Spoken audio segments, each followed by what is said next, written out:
Brought to you by Penguin.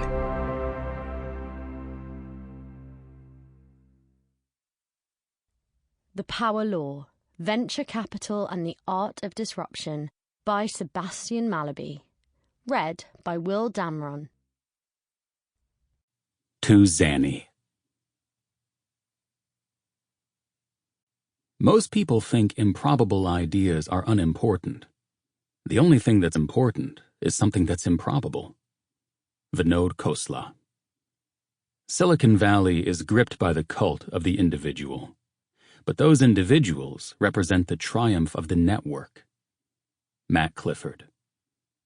The great challenge at venture partnerships is that the principals must refrain from killing each other. Michael Moritz. Spend as little as you can, because every dollar of the investor's money you get will be taken out of your ass. Paul Graham. John, venture capital? That's not a real job. It's like being a real estate agent. Intel's Andy Grove, addressing John Doerr. Introduction. Unreasonable people. Not far from the headquarters of Silicon Valley's venture capital industry, which is clustered along Palo Alto's Sand Hill Road, Patrick Brown strode out into his yard on the Stanford University campus.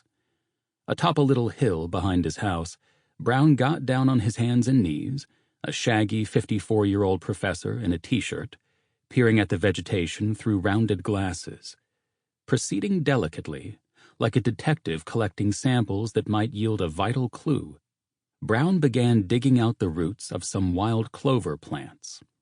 It might impress the ordinary gardener to know that those roots would soon yield $3 million.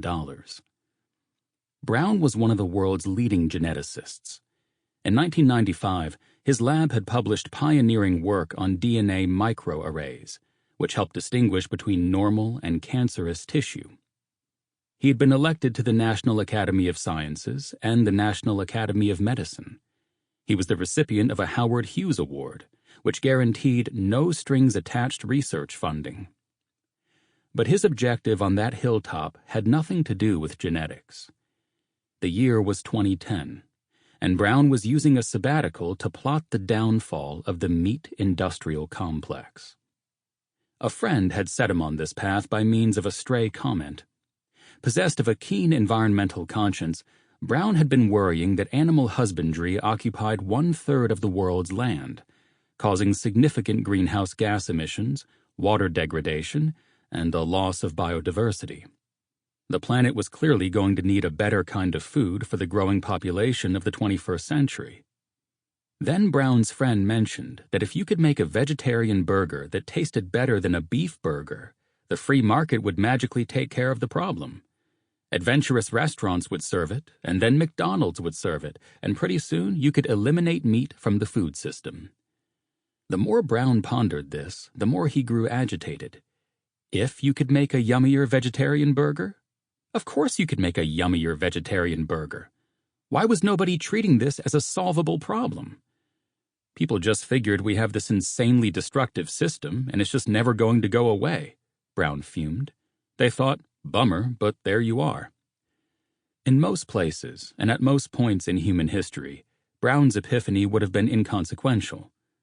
But, as Brown himself reflected later, he had the very good fortune of living in the epicenter of venture capital. Because Stanford sat at the heart of Silicon Valley, its golf course laid out along the edge of Sand Hill Road, Brown was digging up his yard with a clear purpose. Those clover roots contained heme, an iron-carrying molecule found in hemoglobin, which gives blood its red color. If Brown could show how this plant molecule could mimic the properties of bloody meat, there was a good chance that a venture capitalist would fund a plant burger company. Brown dissected the clover roots with a razor blade and blended them up to extract and culture the juices.